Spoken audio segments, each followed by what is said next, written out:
Voice వస్తుంది కదా కుసుమ గారు? వస్తుంది మేడం. ఓకే, సరే.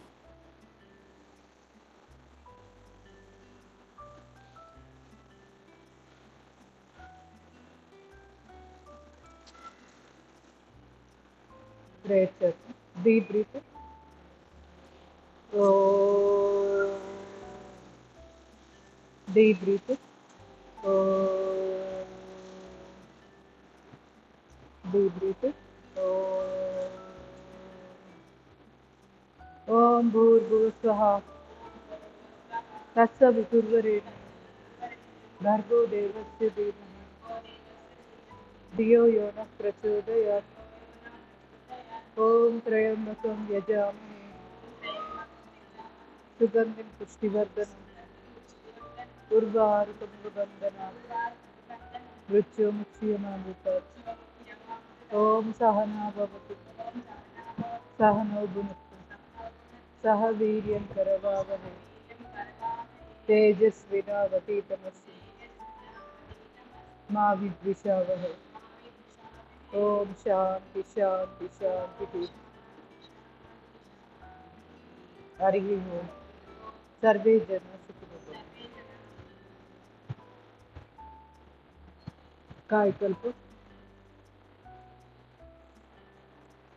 Ashwini Mudra 1 2 3 4 5 6 7 8 9 10 11 Ashwini Mudra ప్రతిష్ఠిస్తాం. Release ఓదుస్వామి. Release Ashwini Mudra. Relax. Settle.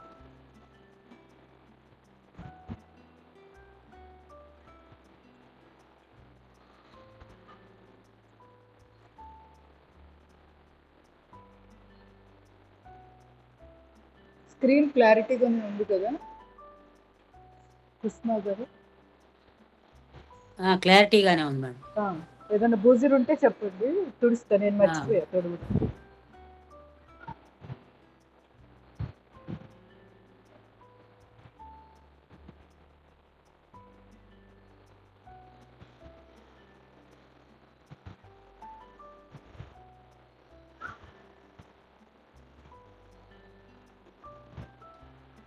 Left to right.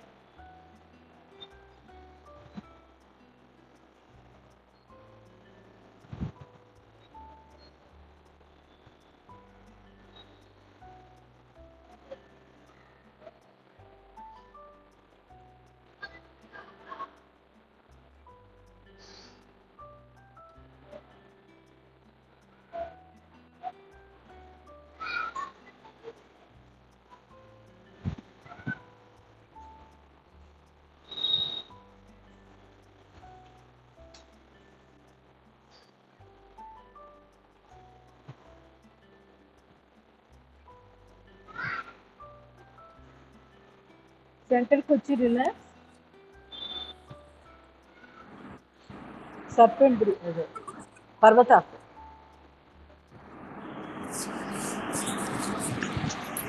Audio ఆన్లో ఉంది, ఒకసారి చూసుకోండి.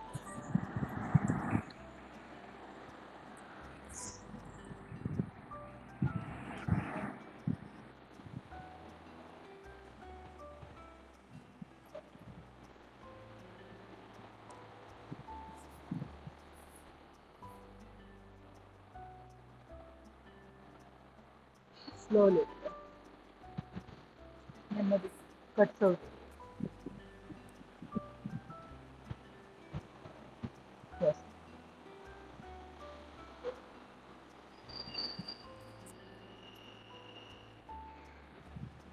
లూజ్ అయిపోయినట్టున్నాయి డ్రెస్సులు, చాలా ఇబ్బందిగా ఉండే.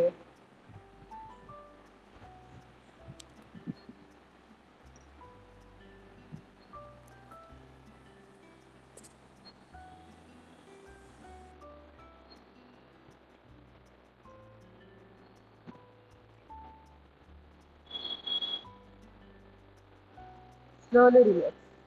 రెండు చేతులు ఛాతీ ఎదురుగా.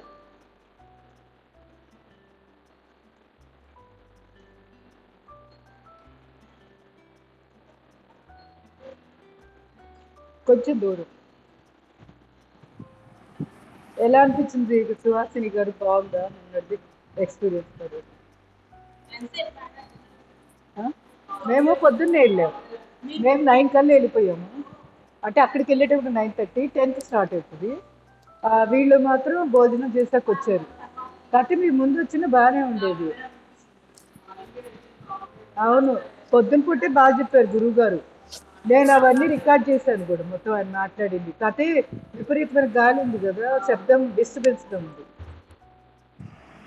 ఆయన మధ్యాహ్నానికి డల్ అయిపోయారు. పాపం ఆయన ప్రయాణాలు చేసి వచ్చి అర్ధరాత్రి 1 గంటకు వచ్చారంట, నిద్ర లేదు. అది పైన ఇట్లనే ఒక ఓపెన్ ప్లేస్ పైన వాళ్ళ ఇల్లే, అట్లా ఖాళీ ప్లేస్ ఉంటుంది కదా, ఫస్ట్ ఫ్లోర్ అక్కడ పెట్టారు. కిందేమో భోజనాలు, ఆ పైన పిరమిడ్, కింద ఫస్ట్ మనం ఎంటర్ అవ్వడానికి కూడా పిరమిడ్ ఒకటి ఉంటుంది. లోపలే చేసుకోవచ్చు, ఒక 1/2 మంది ఈజీగా చేసుకోవచ్చు. ధ్యానం చేసుకోవచ్చు, కావాలంటే ఆ పిరమిడ్లో కూర్చోవచ్చు. మనము అంటే ఇట్లా స్పీచ్ ఏదైనా జరిగినప్పుడు మాత్రం అటెండ్ అయితే సరిపోతుంది. ఖాళీ దొరికితే ఇప్పుడు భోజనం అయ్యాక 1 గంట గ్యాప్ ఉంది కదా, పిరమిడ్లోకి వెళ్ళిపోవచ్చు, ఎవరేమనుకో. అట్లా అసలు ఎందుకు పిరమిడ్ ఇవి కూడా సెట్టింగ్ కొడుకొని ఇంట్లో కిటికీలు ఉంటాయి కదా, గ్రిల్స్, వాటికి గనక కట్టేసుకుంటే దాని కింద దీవాన్ ఒకటి, ఒక దీవాన్ వేసేసుకుంటే దాని మీద కూర్చొని కూడా మెడిటేషన్ చేసుకోవచ్చు. అలా కూడా ఇలా చెక్కది ఇంత పిరమిడ్ ఉంటుంది కదా షేప్, అది కనుక కట్టుకుంటే మన తల మీదే ఉంటుంది. ఇప్పుడు కూడా అది రియల్, అది అది కాన్సన్ట్రేషన్ లెవెల్స్ బాగా పెరుగుతాయి. పిరమిడ్ షేప్ కింద కూర్చున్న దానికి మామూలు దానికి తేడా ఉంటుంది.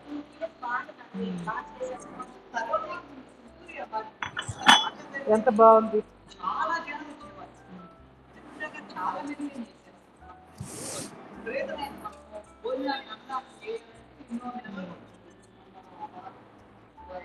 ఇవాళ కూడా ఒక ఆంటీ మెడిటేషన్ ఆర్గనైజ్ చేస్తున్నారు. అయితే దీవాన్ పైన పిరమిడ్ ఫిక్స్ చేసుకున్నారు, కట్టుకున్నారు ఇట్లా కిటికీకి. అసలు దాని కింద కూర్చుంటే నాకు డిఫరెన్స్ తెలిసింది. గత ఇవాళ 3వ రోజు చేయడం, 2 రోజులు చేసి మామూలుగా చేశాను, ఇవాళ దాని కింద కూర్చొని చేశా, చాలా డిఫరెన్స్ కనపడింది నాకు. అదే మనిషిని 3 రోజుల్లో అంతలోకి ఏం తేడా వచ్చింది. పిరమిడ్ షేప్ ఉంటుంది, చెక్కది, చెక్కది.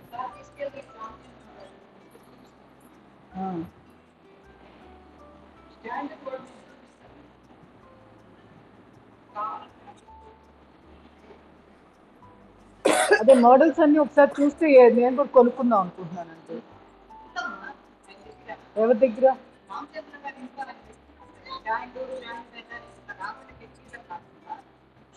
అవసరమైతే కింద కూడా కూర్చోవచ్చా? ఇలా కూర్చొని చేసుకోవచ్చా? ఓకే.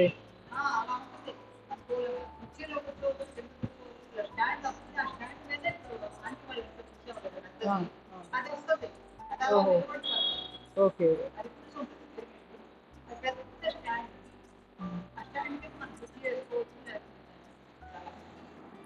పిడికిలి రైట్ సైడ్, అది అవసరమే అనిపించింది. ఈ రోజు బాగా తెలిసింది నాకు. ఇంకా అంటే అంత ముందు కూడా పిరమిడ్లోకి వెళ్తున్నప్పుడే తేడా ఉండేది. ఎవరిదో ఆడియో ఆన్లో ఒకసారి చూసుకోండి.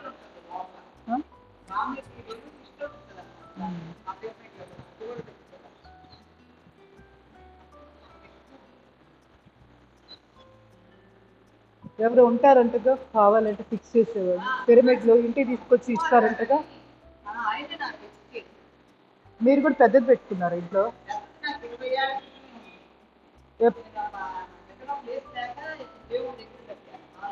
ఓహో, ఓకే. దాని కింద కూర్చుంటారా?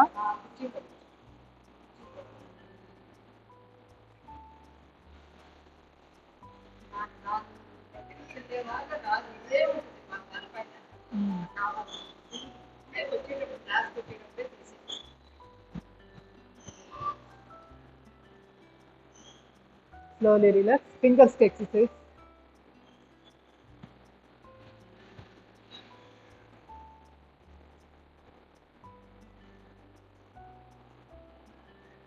పిరమిడ్ గురించి పొద్దున్న చెప్పారనమాట. దాని విశిష్టత ఏంటని. 43 degrees యాంగిల్ ఉంటుంది.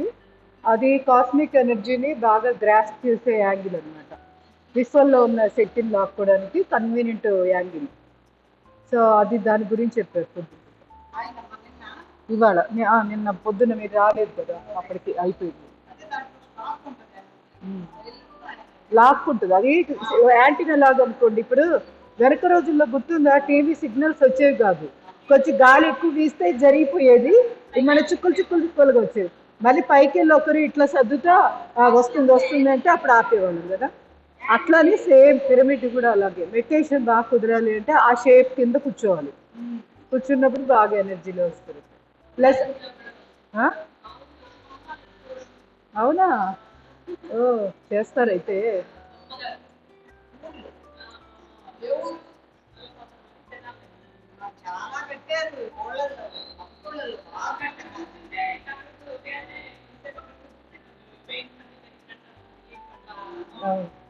ముందు ఆలోచన లేని స్థితిలో కూర్చుంటాం.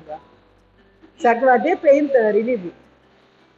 ఆలోచనలు పెరిగే కొద్దీ మన బాడీ పెయిన్స్ ఎక్కువ అవుతాయి. టాక్సిన్స్ లోపల అనవసరమైన ఆలోచనలు కదా, వాటి వల్ల ఎనర్జీ వేస్ట్ అయిపోతూ ఉంటుంది. ఆ ఎనర్జీ వేస్ట్ అంతా టాక్సిన్స్ లాగా ఫామ్ అయ్యి నొప్పుల రూపంలో బయటకు వస్తూ ఉంటాయి.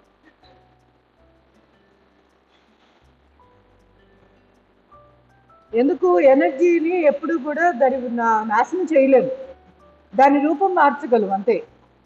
సో రూపం మార్చడం అంటే ఏంటి, నెగిటివ్ నుంచి పాజిటివ్ మార్చకూడదు అంతే. అంతకు మించి మనం చేయగలిగింది ఏం లేదు. నెగిటివ్ ఎనర్జీ మాయం చేయలేము, దాన్ని ట్రాన్స్ఫార్మ్ చేయడం.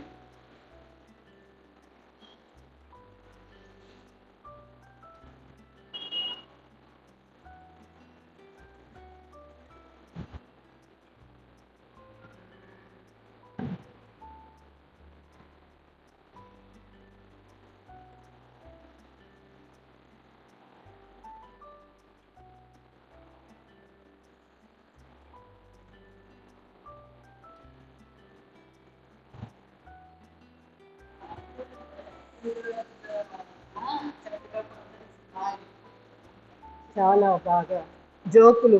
అసలు పొద్దున్న చూడలేదు ఇంకా, ఎన్ని కథలు చెప్పారో ఆయన. స్పిరిచువల్ కథలు బాగా నవ్వొస్తాయి, బాగున్నాయి. అంటే మంచి మెసేజ్ ఉంది, కామెడీగా ఉన్నాయి. కానీ మనం ఊహించిన విధంగా కథ బాగుంటాయి అన్నమాట. బాగుంది కథ. ఒక కథ ఏదో అది చెప్తాను. అది ఇద్దరు ఫ్రెండ్స్ ఉంటారు. ఒక అతనేమో నాస్తికుడు, ఇంకొక అతనేమో దేవుడు అంటే బాగా భక్తి. అయితే ఇద్దరు ప్రతిరోజు వ్యాపారాలు చేసుకుంటుంటారు. ఇద్దరు బాగానే కలుస్తుంది వాళ్ళకి, వ్యాపారాలు బాగానే కలుస్తాయి. ఇతనేమో దేవుడిని తిడతాడు, ఇంకొక అతనేమో దేవుని ఆయనే ఇదిగా ఉంటాడు. అయినా ఇతనికి ఏం అవ్వదుగా. అయితే అర్థం కాదు, కొంతమంది మూడో వ్యక్తి అనుకుంటారు ఏంటి ఆ దేవుని అలా తిడుతున్నా ఇవ్వాల్సిందంతా ఆయనకే ఇస్తున్నాడు, ఎంత అదృష్టవంతుడు, అది దేవుడు లేదు ఏమీ లేదు అని అనుకుంటుంటారు. ఒకరోజు ఇద్దరు దగ్గర కలుద్దాం అని చెప్పి గుడి దగ్గర కలుద్దాం అనుకుంటారు. ఇతను నాస్తికుడు కదా, మీరు చేసేసేయండి, సింప్లిఫైడ్ ఆన్లైన్.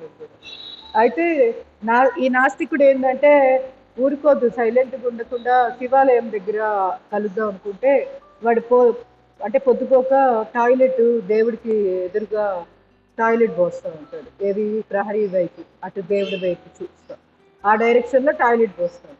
అయితే రెండో వాడు వచ్చి అంటాడు, ఏంటి నువ్వు చేస్తున్న పని, భగవంతుడి ముందు అట్లాంటి పని చేస్తావా అది ఇది అంటే, నేను అభిషేకం చేస్తున్నా శివుడికి అంటాడు. అట్లా అంటుంటే ఇక సరే. తర్వాత అలా పొయ్యిబాకు అది ఇదని ఇతను కొంచెం పరిగెత్తుకుంటూ వచ్చేటప్పటికి ఇంతలా మేకు ఆ భక్తుడు ఆయన కాళ్ళలో గుచ్చుకుపోతుంది. గుచ్చుకుపోతే బాగా ఎగతాళి చేస్తాడు. చూసావా నేను టాయిలెట్ పోసినా నాకేం కాలేదు. ఇంకా మర్చిపోయాడు, ఈదురుగాలి వస్తుంది. ఈదురుగాలి వచ్చి ఆయన మొహం మీదుగా 1000 రూపాయల నోటు అతుక్కుంటుంది ఆ టాయిలెట్ పోసిన ఆయనకి. తర్వాత ఇతను అంటాడు, ఎగతాళి చేస్తాడు, చూసావు కదా నువ్వు నీ భగవంతుడు అని అంటున్నావు, నీకేం సహాయం చేశాడు, ఇంకా పెద్ద మేకు గుచ్చుకుంది నీ కాల్లో, నాకు చూసావా 1000 రూపాయలు వచ్చి నా మొహానికి ఇట్లా ఉంది, వచ్చి నాకు నా ప్రమేయం లేకుండా నాకు 1000 రూపాయలు కూడా దొరికింది అది అని అంటాడు. అంటే స్వామీజీ అక్కడే ఒక ఆయన ఉంటే మూడో వ్యక్తి దాన్ని చూస్తూ ఉంటాడు. 4వ వ్యక్తి ఆయన స్వామీజీని అడుగుతాడు, ఎందుకు ఇలా జరుగుతుంది, ఏంటి ఇదంతా, నిజంగానే ఆ మనిషి భ్రష్టమైన పనులు చేస్తున్నాడు కదా, మరి ఆయనకే బాగానే ఉన్నాడు కదా అంటే, అసలు నీకు తెలియదు ఏంటంటే పోయిన జన్మలో ఆ వ్యక్తి ఏమో వాళ్ళ దేవుడు దేవుడు అంట తప్పించిన వ్యక్తి పోయిన జన్మలో చాలా పాపాలు చేశాడు.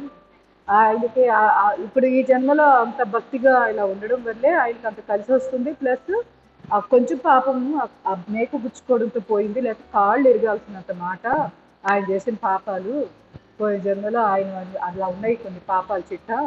ఈ నాస్తికుడేమో విపరీతమైన దాన ధర్మాలు, విపరీతమైన పుణ్యం కట్టుకున్న వ్యక్తి ఈ జన్మలో వచ్చి దేవుని తిడుతూ తిడుతూ ఉండడం వల్ల కోట్లకు పడగలెత్తాల్సిన వాడు 1000 రూపాయలతోటి నీ కర్మ తేలిపోయిందని దేవుడు 1000 రూపాయలు వాడి మొహాన్ని కొట్టాడు అంతే అన్నట్టు. అంటే 1000 రూపాయలే అందింది, మామూలుగా అయితే ఆయనకి ఇంకా ఎంత విలువైన సంపద అందాల్సిన మాట. ఎందుకంటే వాడి పుణ్యం అంతా ఖర్చు అయిపోయి 1000 రూపాయల దాకా మిగిలిపోయింది. అది అక్కడ 1000 రూపాయలు అంటే 1000 రూపాయలు అని కాదు, అంటే అంత కొంచెం పుణ్యం మిగిలిపోయింది. ఇతనికేమో కాళ్ళలో మేకు గుచ్చుకున్నంత పాపం మిగిలిపోయింది, అది పోయింది అట్లా. సో ఇక్కడ పుణ్యం పాపం అని అట్లా గమనించుకోవాలి. అది అది మనకు తెలియదు కదా. మనం ఇప్పుడు మనం అనుకుంటాము కొంతమంది పరిమాణాలు అంతా ఈ జన్మల్లో మంచి మంచి ఎంజాయ్ చేస్తున్నారు, పోస్టులలో ఉన్నారు అనుకుంటాం కదా. అంటే వాడు ఎంత పుణ్యం చేసి ఉంటాడు ఇంతకుముందు జన్మలు, అదంతా వాడికి కలిసి వచ్చింది.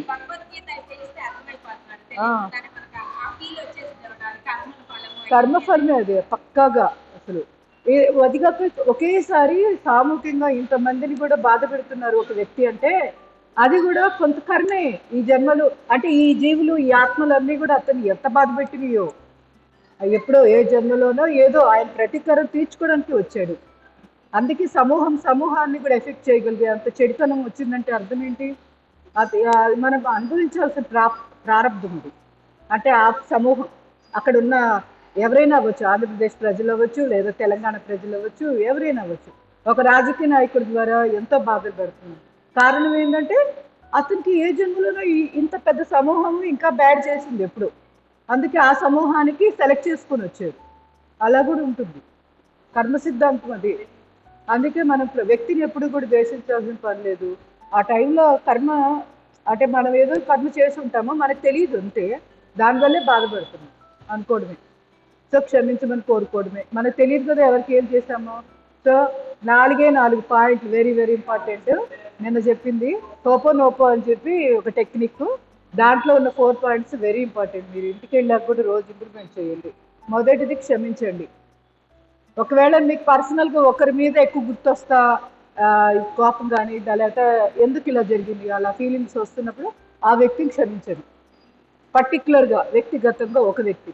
తర్వాత రెండోది ఏంటంటే దయచేసి క్షమించండి. అంటే ఎక్కువ మంది సమూహం ఉండొచ్చు, మనం ఒకరి వల్ల కాకుండా మోర్ దాన్ 1%తో బాధపడుతున్నప్పుడు ఆ వ్యక్తులు ఎవరో మనకు తెలియక్కర్లేదు, కానీ కొంతమంది వల్ల నెగిటివ్ ఎనర్జీ మనకు తెలియకుండా అనీజీగా ఉంటూ ఉంటుంది. సో వాళ్ళందరినీ కూడా క్షమించమని కోరుకోవాలి, ఎందుకంటే వాళ్ళకి ఏ జన్మలో ఎప్పుడో ఏదో చేస్తుంటాము వాళ్ళు అనుకుని ఇలా చెప్పాలి. తర్వాత మూడోది వచ్చి ఐ లవ్ యూ, అంటే నేను నిన్ను ప్రేమిస్తున్నా. అది డబ్బు అవ్వచ్చు, వస్తువులు అవ్వచ్చు, మనుషులు అవ్వచ్చు, ఏదైనా. కొంతమంది చూడండి నాకు డబ్బు మీద అంత ఆశ లేదు, వస్తే వచ్చింది లేకలేదు, ఏంటంటే డబ్బేనా ఏంది జీవితం అంతా. ఈ డైలాగులు ఎక్కువ వింటుంటాం కదా కదా కానీ ఆ డబ్బుకి ఏమనిపిస్తుంది, డబ్బు వద్దంతా అక్కర్లేదు అన్నట్టు కొంచెం తొందరగా జారిపోతూ ఉంటుంది, వాళ్ళ చేతుల్లో ఏం నిలబడుతుంది డబ్బు. కానీ డబ్బు లేకపోతే ఒక అడుగు కూడా ముందుకు వెళ్ళలేని పరిస్థితి ఇవాళ సొసైటీలో. సో డబ్బు అట్రాక్ట్ చేయడం కూడా ఇంపార్టెంట్, అది కూడా ఒక కళేనంట. సో అది మూడోది ఐ లవ్ యూ. అంటే డబ్బును కూడా నేను నిన్ను గౌరవిస్తున్నా, నువ్వు నాకు, నేను నిన్ను కూడా ఏమంటారు ఆవాహన చేస్తాను, అంటే నేను నిన్ను తీసుకుంటాను, అట్రాక్ట్ చేస్తాను అనేసి ప్రేమిస్తున్నానని చెప్తే ఆటోమేటిక్గా ఇష్టంగా మన దగ్గరకు వస్తూ ఉంటుంది మ్యాగ్నెట్ లాగా. సో అది ఒకటి. వ్యక్తులైనా అంతేనంట సేమ్. నాలుగోది వచ్చి కృతజ్ఞత, ధన్యవాదాలు చెప్పడమే, ప్రతి దానికి ధన్యవాదాలు చెప్పడమే. ఎంతగా అంటే ఇప్పుడు నిన్న నేను వెళ్ళాను, ఆ ప్లాన్ నాకు అసలు తెలియదు. మామూలుగా ఈ రోజు కదా అనుకుంది, 7:30కి ఫోన్, ఇట్లా వెళ్తున్నాము, నేను డేట్ 18 అనుకున్నా, 17 తారీఖు 17 అని చెప్పేసి ఒక ఆంటీ చెప్పి అప్పటికప్పుడు బయలుదేరా. చెప్తున్నా వాళ్ళది చెప్పబట్టి వెళ్ళా, లేకపోతే 18 అనే మైండ్లో ఉంటాను. సో వాళ్ళ వల్లే కదా నేను వెళ్ళగలిగా. అట్లా ఎక్కడికక్కడ సెక్షన్ వైజ్గా డివైడ్ చేసి ప్రతి వాళ్ళ కృతజ్ఞత చెప్పుకోవడం. సో అట్లా అన్నమాట. ప్లస్ నేను యోగా క్లాస్ సెలవు పెట్టాను, మీ అందరు కోఆపరేట్ చేశారు, అక్కడ కూడా కృతజ్ఞత చెప్పుకోవాలి. మళ్ళీ మీరు కూడా యోగా ఇంట్రడ్యూస్ చేయబడేటప్పుడు ఎవరు మీకు అందుబాటులోకి వచ్చారు, ఆ టీచర్లందరికీ చెప్పుకోవాలి. మెడిటేషన్ ఫస్ట్ టైం ఎక్కడైనా నేర్చుకున్నాం, అసలు ముందు టేస్ట్ తెలిసిందిగా మెడిటేషన్ అంటే ఏంటో. సో అది ఎవరు కల్పించారు, ఆ సౌకర్యాలు ఇచ్చిన వాళ్ళందరికీ కూడా పేరున మనకి వాళ్ళ పేర్లు అక్కర్లా, మనసులో పలానా వాళ్ళు హెల్ప్ అయ్యారు అని తెలుస్తుంది కదా, ఇలా చెప్పుకోవడమే. అలా 108 టైమ్స్ అంట రోజు చెప్పుకుంటే 41 రోజుల్లో అనుకున్నది జరిగి తీరుతుందంట. లా ఆఫ్ అట్రాక్షన్ అది. అంటే నిరంతరం ఇంకా అనుకుంటూ ఉండాలి. 108 అనేది మినిమం. ఒకవేళ మీకు మామూలు అప్పుడు గుర్తొచ్చింది, పని చేస్తున్నారు, నలుగురు అక్కడ పాలు పొంగురాడని టైం ఉంది 2 నిమిషాలు, ఖాళీగా ఉండడం ఎందుకు, ఆ టైంలో అక్కడే కూర్చొని నిలబడి ఒక డీప్ బ్రీత్ అవుట్ తీసుకొని మళ్ళీ మనకి ఎవరైతే హెల్ప్ చేశారో వాళ్ళందరినీ గుర్తు చేసుకోండి. అది ఎప్పుడు వాళ్ళైనా అవ్వచ్చు, కొన్ని 10 సంవత్సరాల క్రితం వాళ్ళు కూడా అవ్వచ్చు, ఏది ఇప్పుడు రీసెంట్ వాళ్ళే కాదు. మీకు మనకి పసి పిల్లలు అప్పుడు కూడా కొంతమంది ఎత్తుకొని తిప్పుకుంటారు కదా, ఆ స్వీట్ మెమరీస్ ఏమైనా ఉంటాయి కదా, ఆ ఆత్మలు ఎక్కడున్నా కూడా వాళ్ళు కూడా హ్యాపీగా ఉండాలి, బతుకుంటే వాళ్ళకి మంచి జరగాలి. ఒకవేళ వేరే జన్మ తీసుకున్నా అక్కడ వాళ్ళకి బాగా జరగాలి. అట్లా సంథింగ్ ఏదో ఒకటి. మళ్ళీ అదే మన చిన్న కథలు చెప్పుకుంటారు, స్కూల్లో టీచర్స్ ఉంటారు కదా, వాళ్ళ వల్ల ఎంతో హెల్ప్ మనం పొందాం కదా. ఇప్పుడు టీచర్స్తో పోలిస్తే అప్పుడు టీచర్స్ చాలా చాలా బెస్ట్గా ఉండేవాళ్ళు కదా. సో మనకి తలుచుకుంటేనే ఒక కృతజ్ఞత, అలా కళ్ళు పెద్దవైపోయి ఒక ఎనర్జీ వచ్చినట్టు. టీచర్ గుర్తు రాగానే ఒక ఆనందం వస్తుంది, గౌరవంతో కూడిన ఆనందం ఉంటుంది. సో అప్పుడు అకృతజ్ఞత అక్కడ కూడా చెప్పుకోవడం. ప్లస్ మన కాళ్ళు చేయి సహకరిస్తేనే కదా యోగా చేయగలం. సో ఈ కండరాలు, తొడ కండరాలు అవ్వచ్చు, చేతి కండరాలు అవ్వచ్చు, ఒక్కొక్క దానికి, మెడకి, మొన్న కూడా ఈ మధ్య ఇప్పుడు చెప్పుకున్నాం కదా, ఇలా తిప్పాలి అంటే ఎన్ని కండరాలు సహాయం చేయాలి మనకి. మణికట్టు, ఈ మణికట్టుకి మోచేతికి మధ్యలో కండరాలు, ఇక్కడ కండరం, భుజము, మెడ, ఇవన్నీ కోఆపరేట్ చేస్తేనే మనం చేతిని ఇలా తిప్పగలం, లేకపోతే బెడికినట్టు అవుతుంది, ఇక్కడ ఎక్కడో పట్టేస్తాం. సో ఇవన్నీ నొప్పి రాకుండా నేను ఒక 10 సార్లు చేయగలిగాను అంటే ఓకే, వీటన్నిటికీ థ్యాంక్ యూ. మనసులో అప్పటికప్పుడు అనేసుకోవడమే, దీనికి ఎవరికి పైకి చెప్పుకోవాల్సిన పని లేదు.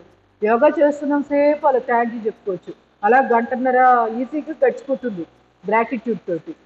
సారీ అనేది తర్వాత ఖాళీగా ఉన్నప్పుడు ఇంకోసారి చెప్పుకోవచ్చు. మనకు ఆ సందర్భానికి ఏది ఫీలింగ్ బాగా వస్తుందో ఆ ఫీలింగ్ చెప్పుకోవడమే. 108 టైమ్స్ లేదంటే ఎక్కువ నష్టమేం లేదు. సో ఇది హోపోనోపో అంటారట టెక్నిక్ పేరు. ఇది సైంటిఫిక్గా ప్రూవ్ అయింది. ఇంకోటి నైట్ ఏం చేస్తారంటే నిద్రపోయే ముందు ఒక గ్లాసు, ఇది వాళ్ళేం చెప్పలేదులే, నేను యూట్యూబ్లో చూసాను, ఇంటికి వెళ్ళాక అసలు ఈ హోపోనోపో ఏంటా అని చూస్తే కొత్త మనకు తెలియకుండా ఇంప్లిమెంట్ చేస్తున్నాం కూడా, లా ఆఫ్ అట్రాక్షన్ కదా. వాటరు ఒక ఇంత అంటే మరి అర్ధరాత్రి మళ్ళీ మెలకు రాకూడదు, ఆ తాగిన వాటర్ వల్ల మనకి యూరిన్ ప్రాబ్లం అయ్యి మళ్ళీ పాస్కి వెళ్ళడం అట్లా డిస్టర్బ్ అవుతాం కదా. అందుకని ఉడికనే ఒక చిన్న గ్లాస్లో హాఫ్ తీసుకోండి వాటర్ తీసుకొని. ఇదేంటి మర్మా పాయింట్ చెప్పండి. తల హృదయ గుర్తుందా? తల హృదయ, 2 అరిచేతులు, ఇది ఈ అరిచేతులు ఒకటి, ఇక్కడ ఒకటి, అరిపాదంలో కూడా ఉంటుంది కదా. సో ఈ తల హృదయ పేరులోనే ఉంది కదా, హృదయం అంటే ఇంకొక 4 గుండెలు, ఇక్కడ అరిపాదంలో కూడా, ఇక్కడ పాయింట్ ఈ పాదంలో, అలాగే 2 చేతుల్లో కూడా 2 పాయింట్. సో మనము అర గ్లాసు వాటర్ తీసుకొని ఏం చేయాలంటే దాన్ని ఇక్కడ టచ్ అయ్యేటట్టు ఇలా పట్టుకోవాలి, గ్లాస్ని పట్టుకొని మనస్ఫూర్తిగా మీ అనాహతాన్ని గుర్తు చేసుకుంటూ మనము అనుకున్న సంకల్పాన్ని ఆ వాటర్లో వదలాలి. అంటే మనం ఏదైతే ఇప్పుడు డబ్బు కావాలి అనిపించింది, సో డబ్బు సమస్య ఉన్నప్పుడు తెలుస్తుంది ఆ బాధ ఏంటో. సో వాళ్ళు డబ్బు అట్రాక్ట్ చేయాలనుకుంటారు అనుకుంటే, సో నాకు పుష్కలంగా డబ్బు రావాలి అని అనుకోవాలి. అది కూడా ఇక్కడ అనాహతం దగ్గర గుర్తు తాగాలి. ఆ తర్వాత ఆ వాటర్ని మనస్ఫూర్తిగా అలా, మీకు గుర్తుందో నేను చంద్రబేది చెప్పాను, ఎడముక్కు ద్వారా శ్వాస తీసుకొని ఎడముక్కు ద్వారా వదలడం. ఇలా ఒక 10 సార్లు చేసినా కూడా మనసు ముందు ఏకాగ్రత జరుగుతుంది. ఆ తర్వాత ఇలా పెట్టేసుకొని ఆ గ్లాసుని ఇట్లా పట్టుకోవాలి, అంటే అరిచేయికి ఇక్కడ తగలాలి ఆ గ్లాసు, ఇటు ఇటు. ఆ వాటర్ తాగేయాలి. ఏదైతే సంకల్పం చేసుకుంటామో అది చేసుకొని తాగేయాలి. సో అది లోపల ఏమవుతుందంటే మనకి 76% వాటర్ ఉంటాయి బాడీలో. ఈ 76% వాటర్తో ఈ వాటర్ కొంచెం వాటర్ వెళ్ళి కలుస్తాయి, ఎనర్జెటిక్ వాటర్. ఇవి కలిసి సబ్ కాన్షియస్ మైండ్లో తిరుగుతూ ఉంటుంది సంకల్పం. మనం నిద్రపోయినా కూడా ఈ లోపల బ్రెయిన్లో తిరుగుతూ ఉంటుంది అనమాట. సో అట్లా ఎనర్జీ బాగా బాడీకి వస్తూ ఉంటుంది, మన ప్రమేయం లేకుండా. మనం ఏదైతే కోరుకుంటున్నామో అది బలం చేస్తూ ఉంటుంది. తర్వాత ఏం చేయాలంటేనట, ఫర్ ఎగ్జాంపుల్ డబ్బు అట్రాక్ట్ చేయాలి.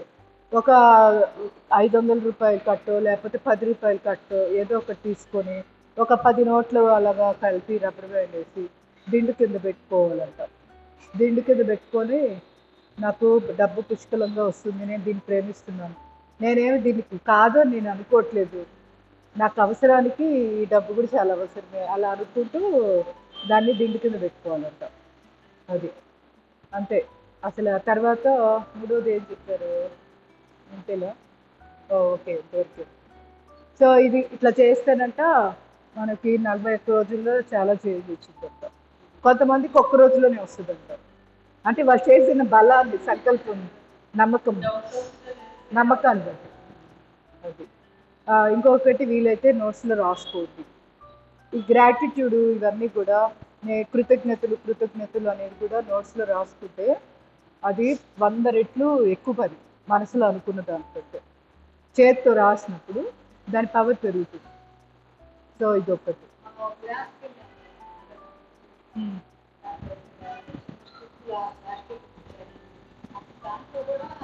అది కూడా అంతే కదా ఆంటీ. అది ప్రాణిక్ హీలింగ్ అని ఒక వర్క్షాప్కి వెళ్ళారు యోగా వాళ్ళందరూ ఒకసారి. మాకు ఆ వ్యాండ్ ఇచ్చారు. వ్యాండ్ అంటే ఒక స్టిక్ లాంటిది. అది దానికి ఇలా ఇలా డిజైన్గా ఉంటుంది, పైన తలకాయ హెడ్ లాగా ఉంటుంది. అది ఇట్లా ఇట్లా తిప్పుతా మనము హీల్ అవుతున్నట్టుగా అలా సంకల్పం చేస్తూ చక్రాస్ని బ్లాక్ని క్లియర్ చేయాలి. ఇలా ఆరా క్లెన్సింగ్ చేస్తారు. నేర్పారు, బాగానే ఉంది అది కూడా. ఆ వ్యాండ్ ఉందా ఇప్పటికి మీ దగ్గర? ఓకే. అంటే ఒకటేగా ఇచ్చింది. ఓ ఓకే. పేపర్లు ఉన్నాయా? అయితే భలే బాగా అది బాగా చాలా మంది వెళ్ళాం, 30-40 మంది వెళ్ళాం యోగా వాళ్ళు, మా క్లాస్ వాళ్ళని అందరూ. ఒక వర్క్ షాప్ లాగా బాగుంది అది కూడా.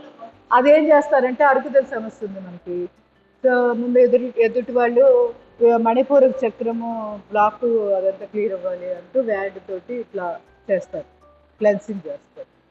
సో ఇక్కడ మనకి అరుగుదల సమస్యలు ఉన్నాయంటే ఏంటి, స్పైనల్ కార్డ్లో మణిపూరక చక్రం బ్లాక్ ఉంది కాబట్టి.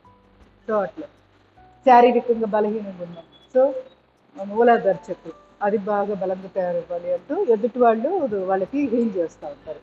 ఇట్లా వైట్ కార్డ్స్, బ్లాక్ కార్డ్స్ అని 2 రకాలు ఉంటాయంట. వైట్ కార్డ్ అంటేనేమో వ్యామోహం వల్ల వచ్చే బంధాలు, అంటే మన మన మనం వాళ్ళని వీడలేము, లేదా అవతల వాళ్ళు మనల్ని విపరీతంగా ప్రేమించడం వల్ల వాళ్ళ చెర నుంచి బయటికి రాలేని పరిస్థితి, అంటే సోల్స్ అట్లా ఉంటాయి ఒక్కోసారి. వాటిని వైట్ కార్డ్స్ అంటారు. అదే ఒక మగ మధ్య ఏర్పడితేనేమో దాన్ని లస్ట్ కింద మాట్లాడతాం. ఆడ మగ ఎట్లయినా అది ఆ అట్రాక్షన్ ఎందుకు వచ్చింది ఏంటి అనేది ఎనర్జీ లెవెల్స్ అది అంతులేంది, అంటే ఎప్పుడో జన్మల రహస్యాలు ఉంటాయి. సో అవన్నిటిని వైట్ కార్డ్స్ అంటారు. వైట్ కార్డ్స్ని క్లియర్ చేసుకోవాలి. అవన్నీ వ్యాండ్ ఉంటుంది, ఇట్లా ఆ వ్యాండ్ తోటి ఇట్లా చేస్తారు. ఏదైనా చివరికి వచ్చి వెన్నుపూస, దీంట్లో ఉన్న షట్చక్రాలు, వీటిని ఎలా క్లీన్ చేయాలి, ఇదే ఉంటుంది ప్రాసెస్. నువ్వు ఎక్కడికైనా వెళ్ళి ఏ మెడిటేషన్కైనా వెళ్ళండి, ఏ ప్రాణిక్ హీలింగ్కి వెళ్ళండి, ఎక్కడికి వెళ్ళినా ఇన్నర్ సైన్స్ వచ్చి ఇదే. స్పైనల్ కార్డ్లో ఉన్న బ్లాక్స్ని క్లియర్ చేసుకోవడం. దానికి కూడా ఎలా క్లియర్ చేస్తాము? సంకల్పం చేసుకుంటూ ఉండడమే. మీకు ఇంతకుముందు బీజమంత్రం చెప్పాను, గుర్తుందా? మనకి మణిపూర చక్రం ఆరోగ్యంగా ఉండాలంటే ఏ బీజమంత్రం చెప్పాలి? రమ్. మణిపూర చక్రము ఇది ఆరోగ్యంగా ఉండాలంటే ఏ మంత్రాన్ని ఎక్కువగా ఉచ్చరిస్తూ ఉండాలి? రమ్ రమ్ రమ్ రమ్ అనుకుంటూ ఉండాలి. సో మెడిటేషన్ చేసేటప్పుడు కూడా అది అనుకోవచ్చు, ఓమే అనుకోవాల్సిన పని లేదు. ఇప్పుడు మన పర్టికులర్గా ఒక చక్రం వీక్గా ఉందని మనకు అనిపిస్తుంది, నువ్వు దాని మీద ఎక్కువ వర్కౌట్ చేయొచ్చు. సో నాభిస్థానం ఆరోగ్యంగా ఉండాలంటే రమ్ రమ్ రమ్ రమ్ అనుకుంటూ ఉండడమే, ఏది ఇట్లా మెడిటేషన్లో కూర్చుని ఓం అనే బదులు రమ్ రమ్ అంటారు అది. అలాగే మూలాధారం అసలు ముందు బేసిక్ చక్ర, అది ఆరోగ్యంగా ఉంటే అన్నీ ఆరోగ్యంగా ఉంటాయి. ఇప్పుడు కింద పునాది సరిగ్గా లేదు, పెద్ద బిల్డింగ్ కడతాం, గాలి వస్తే తపామని పడిపోద్ది. సో పునాది ఇంపార్టెంట్. సో అప్పుడు అక్కడ ఏం వాడతాం చెప్పండి? లం. గుర్తుందా లవకుశల్లోది? లవ వం, స్వాదిష్టానం వచ్చి వం, మూడోది వచ్చి రమ్. ఎందుకు? రాముడు ఈ లవకుశలకి తండ్రి, అలా గుర్తుపెట్టుకోమన్నా. నాలుగోది వచ్చి అనాహతంలో ఏముంటుంది? యం. యం యమధర్మరాజు ఆయనది. సో అట్లా గుర్తుపెట్టుకోవాలి. వాయుతత్వం. సో అది ఇక్కడ. తర్వాత ఇక్కడ విశుద్ధికి వచ్చేటప్పటికి హం. హం హంసలో ఉంది కదా హం, అది. ఆ తర్వాత ఆజ్ఞకి వచ్చేటప్పటికి ఓం అనుకోవాలి. ఇది కూడా ఓమే, ఈ రెండు ఓము. ఇక్కడ హం, ఇక్కడ వచ్చి యం, యమధర్మరాజు. వాయువు తత్వము యమధర్మరాజు, అది అట్లా గుర్తుపెట్టుకోండి. అనాహతం అంటే వాయుతత్వం కదా. సో ఇది ఆకాశతత్వం హం. హం. సో ఇట్లా మీకు ఎక్కడ నచ్చితే అది. థైరాయిడ్ ప్రాబ్లం ఉంది, మనకి విశుద్ధి మీద కాన్సన్ట్రేషన్ చేయాలి, అప్పుడు హం కూర్చోడం, మనసులోనే హం హం అనుకుంటూ ఉండడమే. నోట్తో పైకి అనక్కర్లో, నోట్తో అనే కొద్ది క్వాలిటీ తగ్గిపోతుంది. ఎప్పుడైతే మనసులో అనుకుంటామో అది సూక్ష్మంగా అణువడుగుకి ఇట్లా అలా అబ్జర్బ్ అయిపోతుంది అన్నమాట ఆ మంత్రం అనేది. సో ఫీల్ అవుతూ అనుకోండి హం. లేకపోతే ఇక్కడ చక్రం దగ్గర దృష్టి పెట్టి చేసేసేయండి. మంత్రం అనుకోవడం కొంచెం ఇబ్బందిగా ఉంది, డిస్టర్బెన్స్ ఉంది, వదిలేయండి, ఏం కాదు. మీ మనసు ఎక్కడుందనేది ఇంపార్టెంట్. అంటే మంత్రం అనుకున్నామా లేదా ఇంపార్టెంట్ కాదు, అది కూడా అవసరమే. ఎందుకంటే కాన్సన్ట్రేషన్ లెవెల్స్ పెరగడానికి, డైవర్ట్ అవ్వకుండా. బుర్ర ఇటు ఇటు కొంచెంసేపు మన సైలెంట్గా ఉంటేనే ఆలోచనలు వచ్చి పడిపోతూ ఉంటాయి. అవి రాకుండా ఈ బీజ మంత్రం హెల్ప్ చేస్తుంది మనసులో అనుకోవడం. సో ఒకవేళ అది అనుకోవడం కష్టం ఉంది, ఇంకా అది కూడా అనుకోలేనంత స్థితిలోకి అలా అంటే మంచి లీనమైపోతున్నాం అనిపిస్తే హాయిగా చక్రం దగ్గర దృష్టి కేంద్రీకరిస్తాం. ఇంకా మీకు తెలుసా, చేసే కొద్దీ కింద నుంచి పైకి, పై నుంచి కిందకి జర్నీ జరిగిపోతూ ఉంటుంది.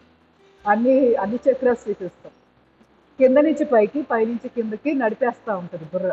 మన మనసు స్పైనల్ కార్డ్ గుండా నడుస్తూ ఉంటుంది. అప్పుడు అది అద్భుతమైన ప్రక్రియ అయిపోతుంది. అదే మెడిటేషన్ అంటే.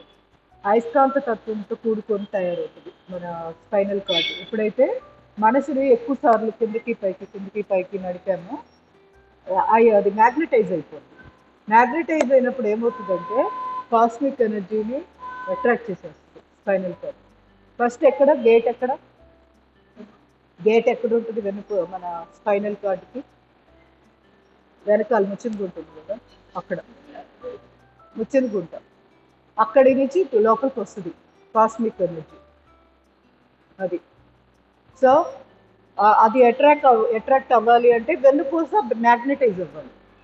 వెన్నుపూస ఎప్పుడైతే అయస్కాంతీకరించబడుతుందో అప్పుడే కాస్మిక్ ఎనర్జీని మనం రిసీవ్ చేసుకునే అంత కెపాసిటీ మనకు వచ్చింది మన బాడీకి. సో అందువల్ల ముందు బీజమంత్రం మీకు ఏది గుర్తుంటే అది మొదలు పెట్టుకుంటారు. తర్వాత ఏమవుతుందంటే మూలాధారం, స్వాదిష్టానం, అలా పైకి తెలియకుండానే అన్నీ గుర్తు చేసేసుకుంటుంటారు, బార్ లైన్ అంతా వచ్చేసి. సో అదే మెడిటేషన్, ఏది కాదు. సో ఓవరాల్గా ఇట్లా ఉంటుంది.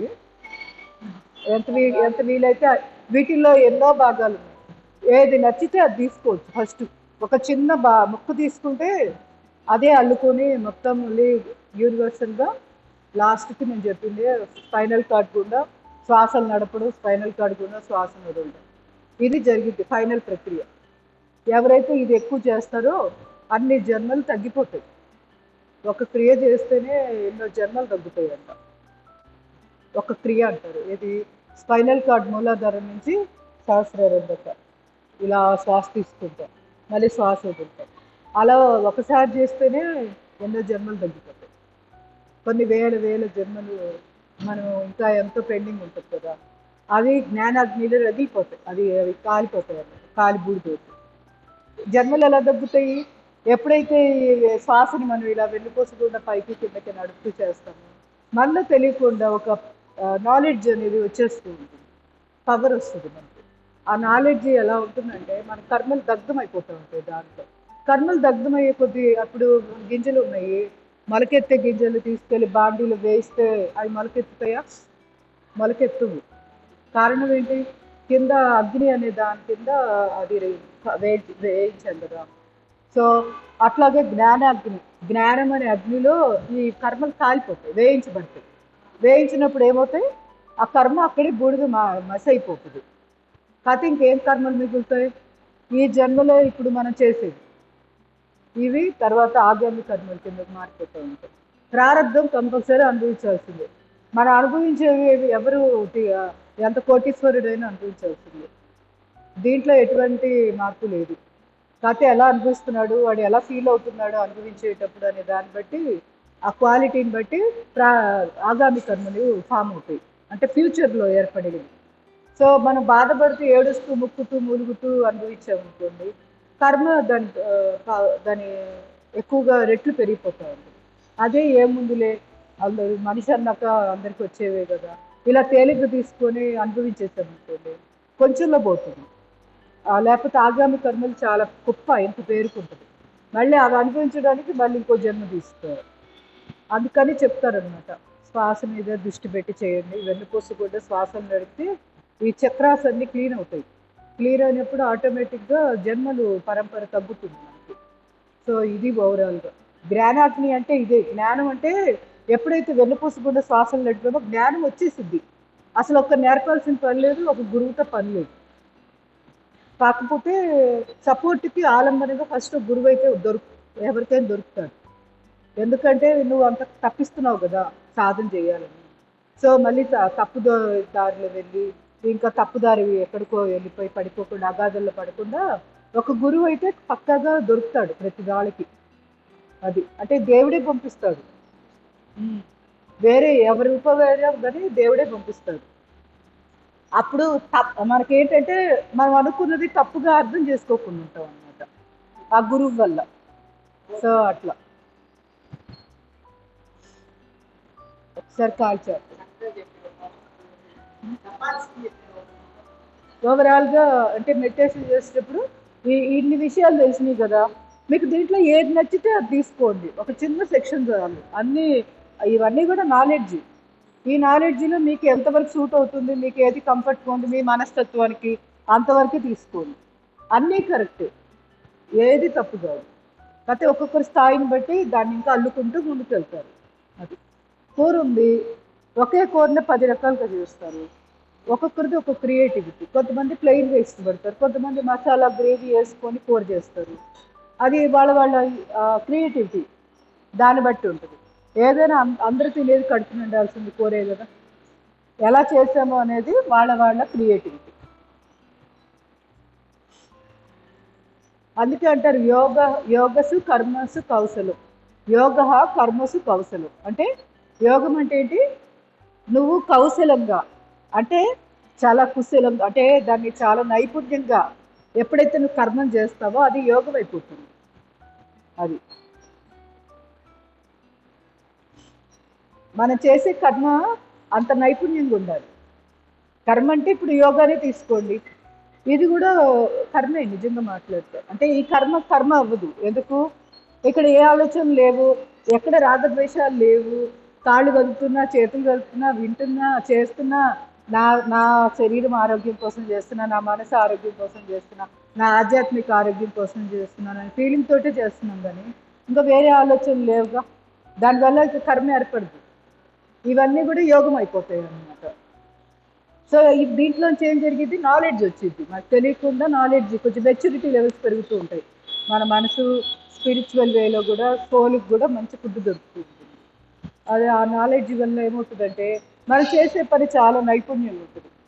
అందరు చేసేదానికి మనం చేసేదానికి స్పెషల్గా ఆ డిఫరెన్స్ కొన్ని రోజులకి అర్థమైపోతూ ఉంటుంది. సాధన పెరిగే కొద్దీ కనుక్కోవచ్చు, వీళ్ళు యోగా చేసేవాళ్ళు, వీళ్ళు యోగా చేయని వాళ్ళు, వాళ్ళ ప్రవర్తన, మాట తీరు, యాటిట్యూడ్ని బట్టి రకరకాలు, వాటన్నిటిని బట్టి కూడా వీళ్ళు యోగం చేస్తున్నారా, యోగం చేయట్లేదా, ఆ డిఫరెన్స్ అర్థమైపోతుంది. నలుగురిలో ఉన్నా కూడా స్పెషల్గా కనపడతారు యోగా చేసేవాళ్ళు. కారణం అదే.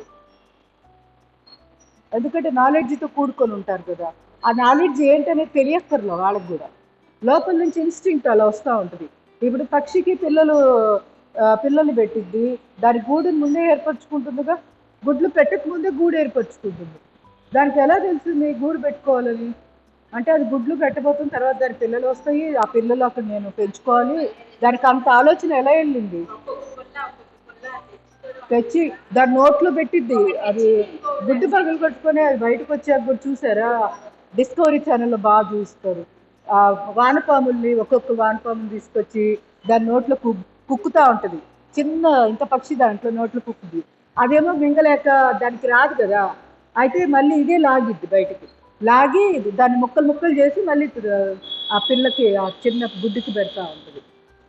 అట్లా ఎందుకు ముందు ఫుల్ అదే వాడకం మొత్తాన్ని పెట్టిందిగా, మళ్ళీ ఎందుకు తీసింది అంటే దానికి ఎక్స్పీరియన్స్ అవ్వాలి, రేపు ఫ్యూచర్లో నువ్వు ఫుల్ తినాల్సిందే, నీ అంతటి నువ్వే తినాలి అని ముందు ఒక ఎక్స్పీరియన్స్ చేసి వదిలింది.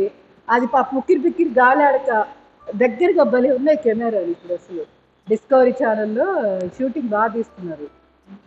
అయితే నేను అదే అనుకున్నా, ఫుల్ పెట్టడం ఏంటి, మళ్ళీ తీసి ముక్కలు ముక్కలు చేసి తండ్రి, అదే ఆ రెండు పక్షులు ఉంటాయి కదా, తల్లి తండ్రి, ఆ తల్లి తండ్రి రెండు కలిసి పీక్తా ఉంటాయి, పీకి చిన్న చిన్న ముక్కలు చేసి మళ్ళీ పెడుతున్నాయి. అట్లా అంటే సృష్టిలో వాటికి అంత తెలిసినప్పుడు మనిషిలో మనకెందుకు ఇన్స్టింక్ట్ ఎందుకు ఉండదు, చాలా ఉంటుంది. కొంచెం సాధన చేస్తేనే ఇంత వచ్చింది, మన సాధన చేయక ప్రాబ్లం. ఆ వాటికి ఏం లేదుగా, డైవర్షన్ లేదుగా, హ్యాపీగా ఉన్నాయి అవి. మనమేమో ఉన్న తెలివితేటలు కూడా మర్చిపోయాం.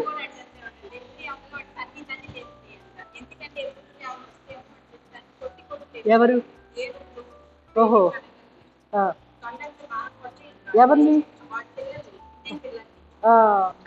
గాలాడాలి కదా, కొంచెం లేచి తిరిగితాయి కదా, ఓపెన్ అయిపోయి లంగ్స్. ఓకే.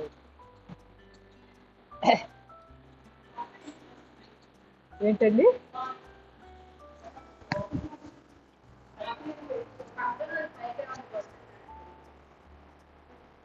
కిటికీ ఒకసారి చూడండి.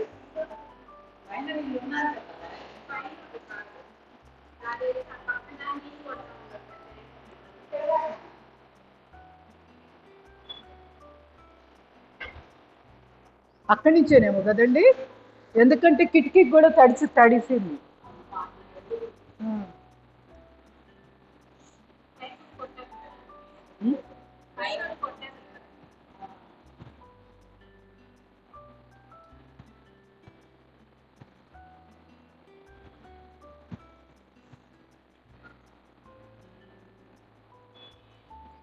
అదే కంపాషనేట్ అంటారు, అంటే కరుణ. ప్రేమ అనడం కంటే కూడా కరుణ. ఆ కరుణ అనేది ప్రతి జీవిలో ఉంటుంది, కాకపోతే మనుషులుగా మర్చిపోయాము. ఇప్పుడు బలవంతంగా ధ్యానం చేసి ఇంకో రకంగా ఆ స్వభావాన్ని పెంచుకోవాలి. పక్షులు వీటన్నిటికీ ఉన్నాయి అవన్నీ, ఎప్పుడు మనుషులకి ఉన్నాయి, కాకపోతే మన వరకే, మన పిల్లలు ఇంతవరకే ఉంది, పరిమితమే ఉంది.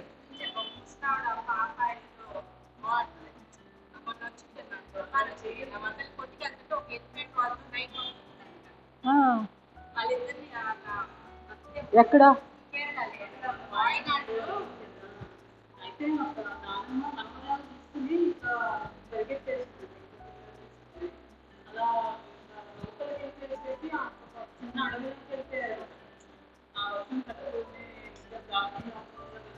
చూపించారా వీడియో? ఓకే.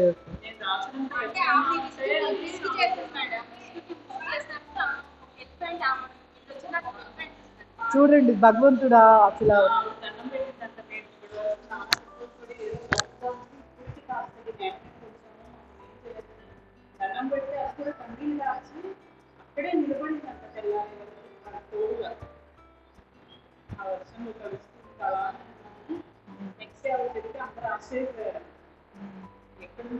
మిరాకిల్స్ ఎక్కడో లేవు చూడండి. మనం సరిగ్గా గమనిస్తే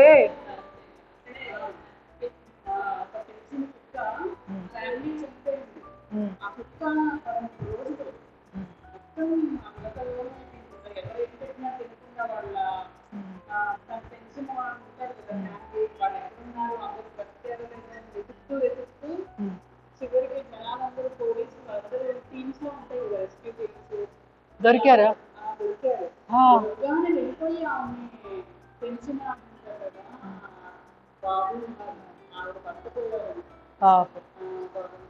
ఇది ఎక్కడ? కేరళ. ఇది కథల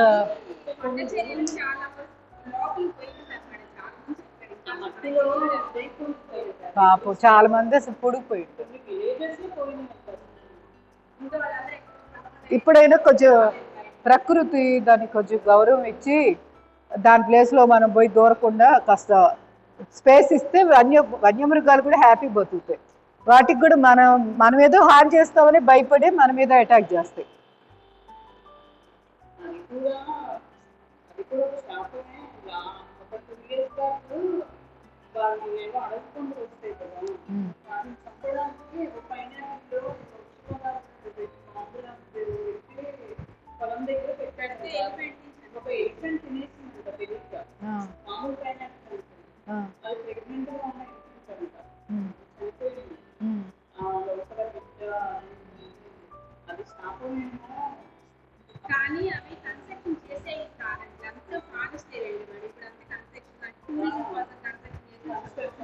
అవును, హెలిప్యాడ్స్ అని గట్టి గోల్ చేసేస్తున్నారు. అంతా కొండలాగా ఉంచట్లా.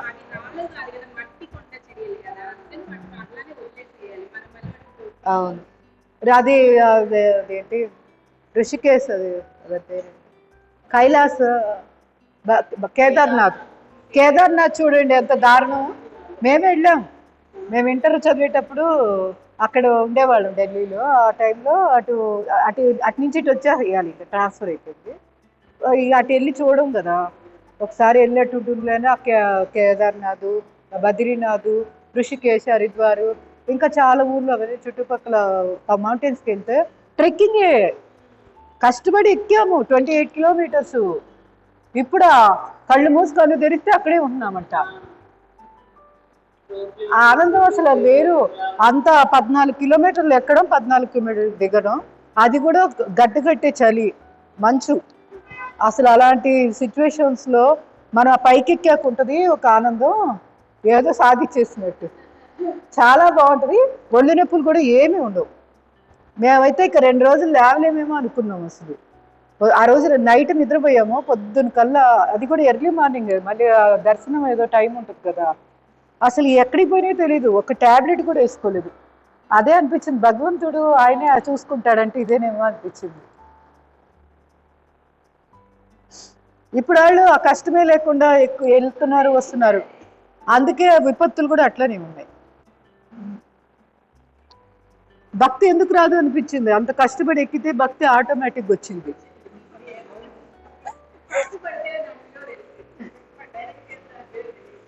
అక్కడ మనుషులు కూడా ఎంత మంచివాళ్ళు. మేము ఎక్కినంత మేర ఎవరు కూడా దోపిడీ అంటే, చాలా ఎంతైనా అది రిమోట్ ఏరియా కదా, వాడు కావాలంటే ఎంతైనా వసూలు చేయొచ్చు. కానీ అలా చేయలే పాపం. అప్పడము కూడా ఆ రోజుల్లో 10 రూపాయలు ఇంత అప్పడం ఇచ్చారు. అసలు ఎందుకనాలి, చాలా తక్కువ రేట్ అనిపించింది. పాపం లేసు, అంకుల్ చిప్స్, వాటి మీద కూడా ఎక్కువ పాపం లేదు. 2 రూపాయలు ఎక్కువ తీసుకునేవాళ్ళు.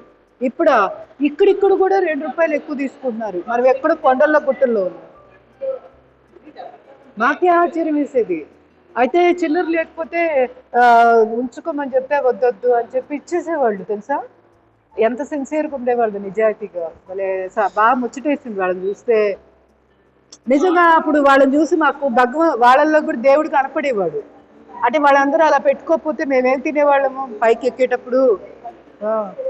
మేము పిల్లలం కదా, ఇంట్రెస్ట్గా కొండెక్కాలంటే ఏదో తినబండారాలు ఉంటేనే కదా తింటా ఎక్కుతాము.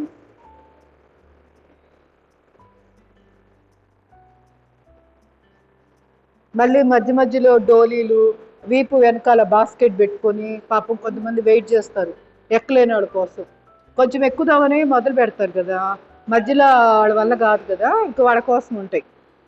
పాపం అయినా కూడా ఎక్కువ ఓవర్గా ఏం తీసుకోరు, రీజనబుల్గా తీసుకుంటారు రేట్లు.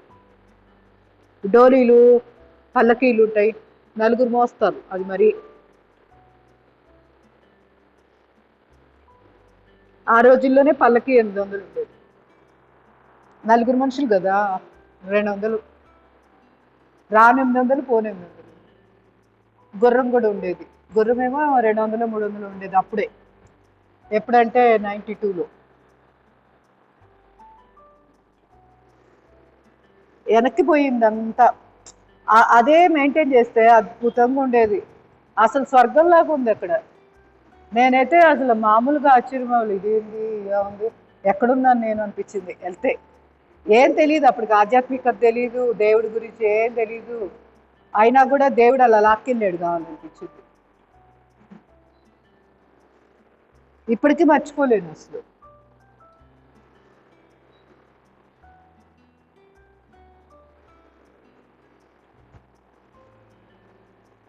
మీరందరూ ఎవరైనా వెళ్ళారా? వెళ్ళలేదా?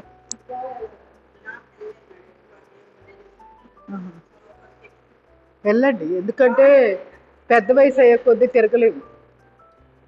బీపీలు. టూరు ఇట్లానే మనం ఒక్కనే వెళ్ళకూడదు. టూరిజం వాళ్ళది బస్సులు ఉంటాయి కదా, ఒకే బస్సులో ఒక 40-50 మంది ఉంటారు, ఒక 10 ఫ్యామిలీస్ అట్లా. అట్లాంటి వాటితో వెళ్ళాలి. మేము అలానే వెళ్ళింది. ఒక్కరిని వెళ్తే ఏం చూడాలో తెలియదు, అసలు అర్థం కాదు. ఆ గైడ్ ఆయనే తీసుకెళ్తాడు హ్యాపీగా.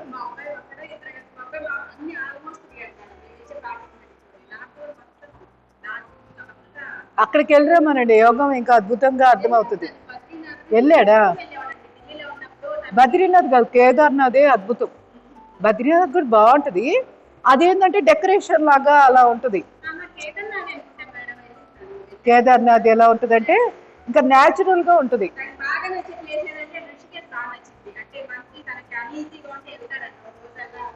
అక్కడ ఆశ్రమం, శివానంద ఆశ్రమం చాలా ఉన్నాయి అక్కడ. గాయత్రి పరివార్ అని చెప్పి అదొకటి ఉంది. ఆయన పేరేంటి గుర్తుందండి, శర్మ పేరు వస్తుంది, శర్మ అని వస్తుంది. గాయత్రి పరివార్ చాలా యజ్ఞాలు కూడా చేస్తారు అక్కడ, చాలా ఫేమస్.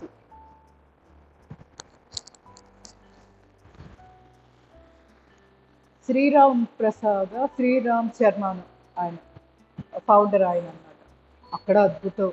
అసలు గాయత్రి మంత్ర అక్కడ యజ్ఞం వచ్చి మనం చేసుకోవచ్చు, ఎవరికి వాళ్ళు ఒక్కొక్క యజ్ఞ కుండం దగ్గర కూర్చొని చేసుకోవచ్చు. చాలా రీజనబుల్ టికెట్. అసలు అది ఆశ్చర్యం వేసింది. వాళ్ళు ఇచ్చిన ద్రవ్యాలకి వాటికే అవుతుంది అవన్నీ అరేంజ్మెంట్స్కి. మనం బాగుంది. గాయత్రి పరివార్, శ్రీరామ్ శర్మ అనుకుంటా. ఇక్కడ మనకి గుంటూరులో కూడా సప్తగిరి ఆశ్రమం అని చెప్తుంది. సప్తగిరి ఆశ్రమం లేదు, స్తంభాల గరువు దాటాక శ్యామలనగర్ వెళ్ళే దారిలో ఉంది. ఎప్పుడైనా వెళ్ళారా ఎవరైనా? సప్తఋషి ఆశ్రమం. అదే ఒక లేడీ, ఒక ఆవిడ చనిపోయారా? పెద్ద వయసు ఏం కాదే, 100 దాటినావిడ కాదు. అయితే వాళ్ళ అమ్మాయి ఏమైతే నాకు తెలుసు, వాళ్ళ అమ్మాయి. నన్ను ఎన్నిసార్లు అడిగిందో, మర్మ పాయింట్స్ది ఒక క్లాస్ చెప్పండి మేడం, మా సప్తర్షి ఆశ్రమంలో నేను అందరినీ గ్యాదర్ చేస్తానని అడిగింది. తర్వాత లాక్డౌన్ వచ్చింది అనుకోకుండా. నేను చెప్తాలే అన్నాను, ఇంకా తర్వాత కాంటాక్ట్లో లేదు. మరి ఆమెకి ఎవరు చెప్పారు మరి బర్మా పాయింట్స్ గురించి నేను చెప్తానని? ఎలా తెలుసుకున్నారో గుర్తులేదా అండి? నా దగ్గర కూడా కాంటాక్ట్ పోయింది.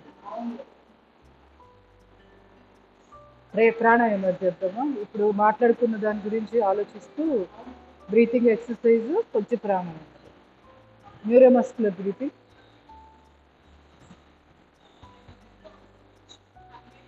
కావాల్సిన వాళ్ళు ఎక్సర్సైజ్ చేసుకోండి ఒకవేళ తృప్తిగా లేదు.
కంప్లీట్ చేసి మళ్ళీ రిలాక్సింగ్గా.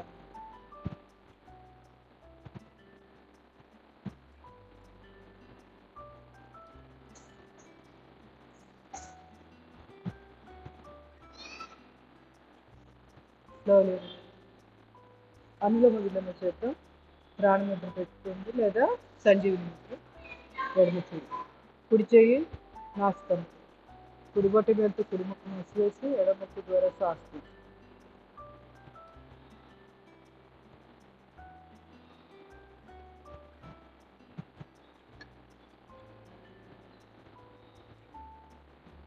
ఎడమ ముక్కు ద్వారా తీసుకున్న శ్వాసను కుడి ముక్కు ద్వారా బయటికి చాలా నెమ్మదిగా వీలైతే కుంభకాలు చేసుకోండి. మళ్ళీ అదే ముక్కు ద్వారా శ్వాస తీసుకొని వీలైతే అంత కుంభకం చేసుకోండి. నెమ్మదిగా ఎడమ ముక్కు ద్వారా శ్వాసను బయటికి. నింపాదిగా ఎటువంటి హడావిడి లేదు, ప్రశాంతంగా వీలైనంత నెమ్మదిగా శ్వాసల సంఖ్య ఎంత వీలైతే అంత తగ్గించుకొని శ్వాసని పెంచుకునే ప్రయత్నం చేయాలి. ఇలా చేస్తున్నప్పుడు కూడా శ్వాస తీసుకున్నప్పుడు మన చుట్టూరు ఎంత విశ్వకాంతి చెప్తుంది, అది మన శరీరంలోకి అవగాహన చేస్తున్నట్లు భావనాత్మకంగా చేయాలి. శ్వాసను బయటకు పంపిస్తున్నప్పుడు మనలో ఉన్న నెగిటివ్ ఎనర్జీ, అది ఆలోచన రూపం అవ్వచ్చు లేదా శరీర రుగ్మతలు, వీటిల్లో ఏమున్నా కూడా అవన్నీ బయటకు వెళ్ళిపోతున్నట్లు ఆజ్ఞా చక్రం దగ్గర దృష్టి కేంద్రీకరించి విజువలైజ్ చేస్తూ చేయండి. ఊహిస్తూ అలా ఫీల్ అవుతూ చేయండి. యద్భావం తద్భవతి. ఇవన్నీ కూడా హోపోనోపో కిందకే వెళ్తాయి. నిజంగా మాట్లాడుతూ ఇందాక మనం చెప్పుకున్న విధంగా ఎఫర్మేషన్స్ మనం చెప్పేవన్నీ కూడా పవర్ఫుల్గా పనిచేయాలి అంటే కూడా మనసు ఏకాగ్రంగా ఉండాలి. సో ప్రాణాయామం అద్భుతంగా పనిచేస్తుంది. ఎప్పుడైనా కూడా ప్రాణాయామం చేశాకే ఎఫర్మేషన్స్ చేసుకుంటే ఫలితం ఇంకా అద్భుతంగా ఉంటుంది.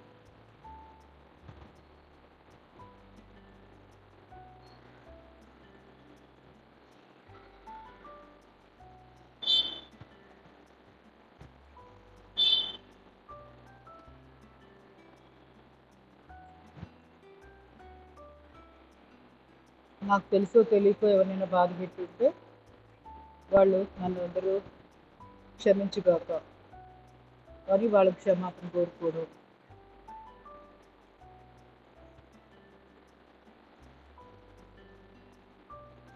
సృష్టిలోని ప్రతి జీవిని కూడా నేను ప్రేమించే అంత ఆ ప్రేమతత్వాన్ని నాలో పెంపొందించే విధంగా భగవంతుడు నాకు అంతమించి శక్తిని ప్రసాదించుగాక.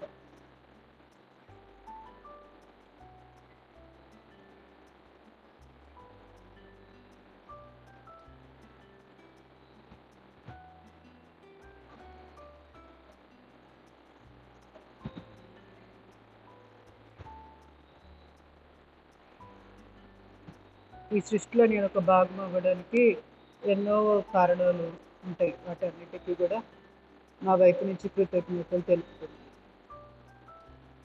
ఈ మానవ జన్మ రావడానికి ఎంతో మంది సహకారం ఉండబట్టి నేను ఈ జీవితాన్ని నడుపుతున్నాను.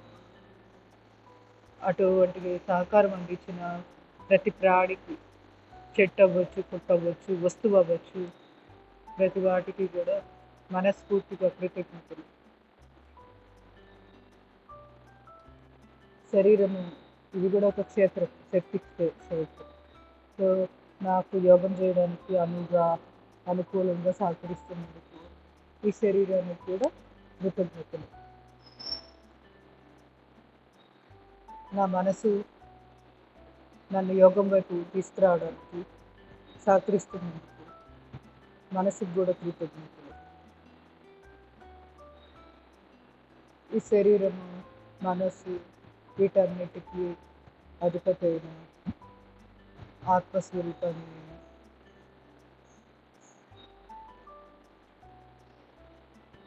నా స్వస్వరూపమైన ఆత్మ నాకు అవగతమయ్యే విధంగా, నాకు సహాయం చేసే విధంగా ఆ భగవంతుడు నాకు సహకరిస్తున్నందుకు ఆ పరమాత్మకి నా హృదయపూర్వక కృతజ్ఞతలు.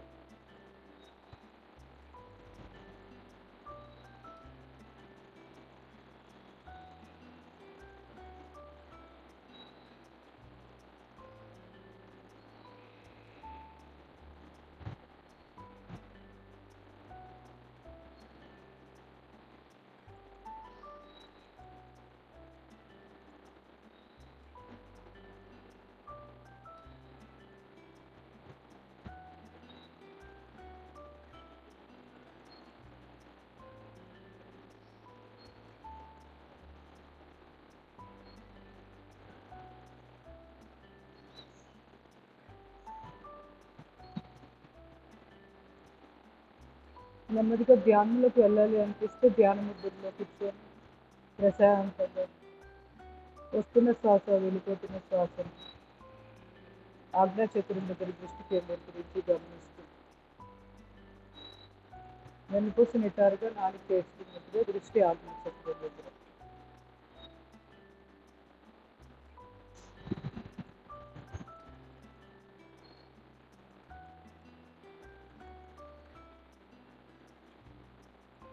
నేరుగా శ్వాస శ్వాసలు పడలేదు. శ్వాస ఎడమ ముక్కు ద్వారా వెళ్తుందో కుడి ముక్కు ద్వారా వస్తుందో ఎలా వెళ్తుంది ఇది గమనిస్తూ ఉండండి. చాలు, సాక్షిగా గమనించడం అలవాటు అవుతుంది.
Slowly release.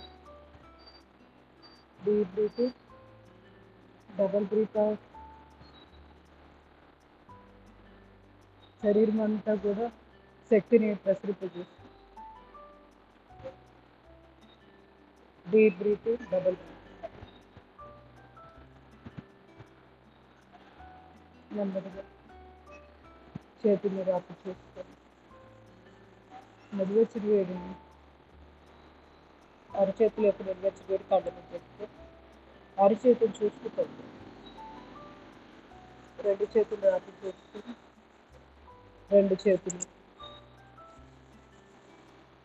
కాళ్ళు ఒకసారి ముందుకు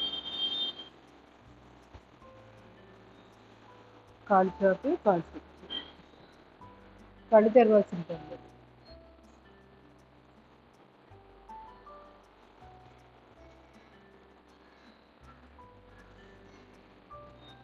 వస్తున్న శ్వాస భారం వస్తున్న శ్వాస వెళ్తున్న శ్వాసను గమనిస్తూ మీరుగా శ్వాసలు తీసుకోవద్దు.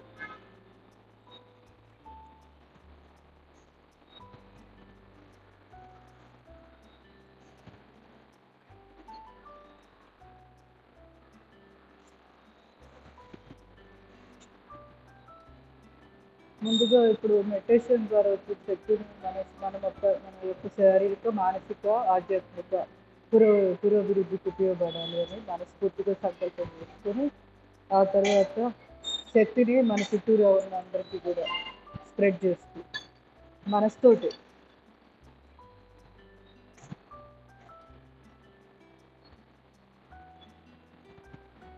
నేను ధ్యానం చేయలేదు, ఆ పరమాత్మే నా చేత ధ్యానం చేయించాడు.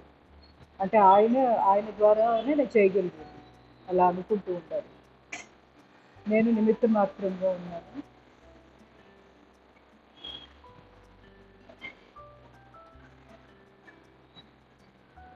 అందువల్ల పరమాత్మకి సహకరించిన చుట్టుపక్కల పరిస్థితులు అన్నిటికీ కూడా నా హృదయపూర్వక ధన్యవాదాలు. ఇవన్నీ కూడా మెడిటేషన్ అయిపోగానే మనసులో అనుకుని ఆ తర్వాత కళ్ళు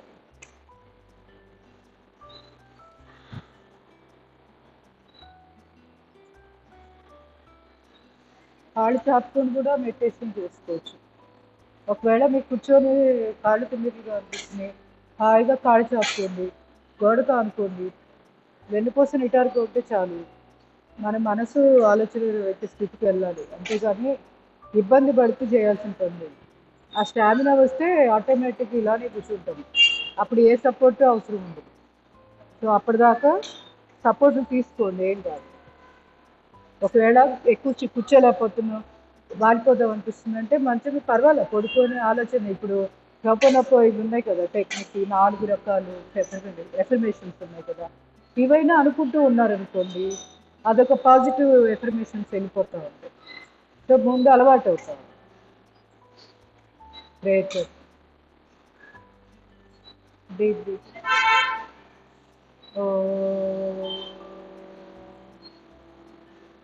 డీప్ బ్రీత్.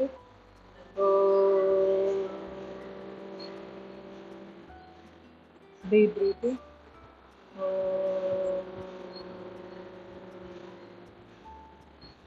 ఓం అసతోమ సద్గుణయ తమసోమ జ్యోతిర్గమయ మృత్యోమ అమృతంగమయ. ఓం శాంతి శాంతి శాంతి. హరి ఓం. సర్వే జన సుఖినో భవంతు. లోకా సమస్త